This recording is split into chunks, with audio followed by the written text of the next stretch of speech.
আওয়ামী লীগের চরিত্রটাই হলো এরকম, এর যে একটু ভালোবাসে তার সে হত্যা করে। শহীদ প্রেসিডেন্ট জিয়াউর রহমান শেখ হাসিনাকে দেশে আসার অনুমতি দিছিলেন, সুযোগ দিছিলেন এবং বলছে থাক সবাই রাজনীতি করুক। আসার 1 মাসের মধ্যে জিয়াউর রহমান শহীদ হয়ে গেছে, 13 দিনের মধ্যে। এবার দেখেন এই যে আমরা এখন যারা সবাই করতেছি, সুতরাং এটা একটা বিষ। এই বিষের সাথে আমরা কিভাবে লড়াই করব? জাতীয় ঐক্যমত্য তৈরি করতে হবে। সুতরাং পলিটিক্যাল পার্টি এবং সবার প্রতি একটা কথা, প্লিজ আপনারা বিএনপিকে শতভাগ কর্নার করে দিয়েন না। বিএনপি এই আধিপত্যবাদ বিরোধী লড়াইয়ের জন্য আমাদের একটা বড় শক্তি। এই শক্তিকে এত বেশি কর্নার করা যাবে না যাতে তারা গিয়ে আওয়ামী লীগের হাত ধরে ফেলে। তারা যদি আওয়ামী লীগের হাত ধরে ফেলে তাহলে লড়াইটা তো আমাদের জন্য আরো কঠিন হয়ে যাবে।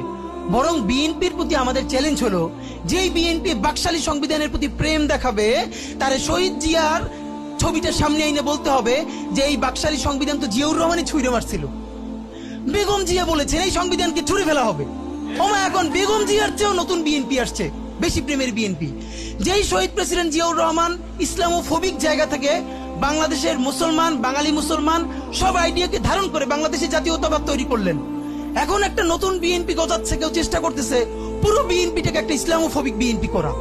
এ কি ভাই, ইসলামোফোবিক বিএনপি সে কোথায় যাবে? সে কি দিল্লি যাইতে চায়?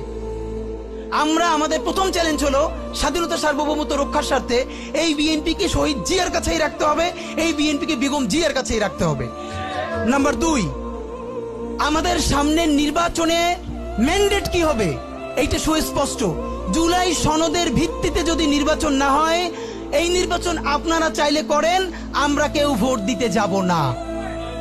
নাম্বার 3, সেই নির্বাচনের পরে সংসদের ম্যান্ডেট কি হবে? সংসদে জুলাইয়ের বর্তমান সনদে যেটা স্বাক্ষরিত হবে সবার ঐক্যমত্যের ভিত্তিতে, এটা নির্বাচনের আগে মানে সংবিধান সংশোধন করা ছাড়াই অধ্যাদেশের বলে বলে যেটা করা সম্ভব সেটা আগেই করে ফেলতে হবে এবং তাকে দিয়ে নির্বাচন করাইতে হবে। এবং আমাদের বিএনপির বন্ধুরা বলছেন 2 বছর সময় নিয়ে তারা সংসদে এইগুলো পাশ করাবেন। 2 বছর চলবে না, সর্বোচ্চ সময় 6 মাস। সংসদের প্রথম 6 মাসের মধ্যে জুলাই সনদের সমস্ত কথাগুলো সংবিধান ইনকর্পোরেট করতে হবে। যদি পারেন নতুন সংবিধান করতে হবে, নতুন সংবিধান করতে না পারলে এইটার মধ্যে ইনকর্পোরেট করতে হবে। রাজনৈতিক বিভাজনের ফাঁকে একমাত্র সমস্ত সুবিধা নেবে ফ্যাসিবাদ, ফ্যাসিবাদের শক্তি এবং আওয়ামী লীগ। আমরা আমাদের জীবন থাকতে বাংলাদেশের মাটিতে ভারতীয় আধিপত্যবাদ থেকে শুরু করে আর কোনো বিদেশি আধিপত্যবাদ, হাসিনা এবং ফ্যাসিবাদকে মেনে নিব না। এবং আমরা যদি শহীদ হয়ে যাই, আমাদের সন্তানেরা লড়বে, তার সন্তানেরা লড়বে। কিয়ামত পর্যন্ত বাংলাদেশ নামক জমিন যতদিন বেঁচে থাকবে ততদিন পর্যন্ত আজাদির সন্তানেরা লড়াই করবেই করবে। ইনকিলাব জিন্দাবাদ।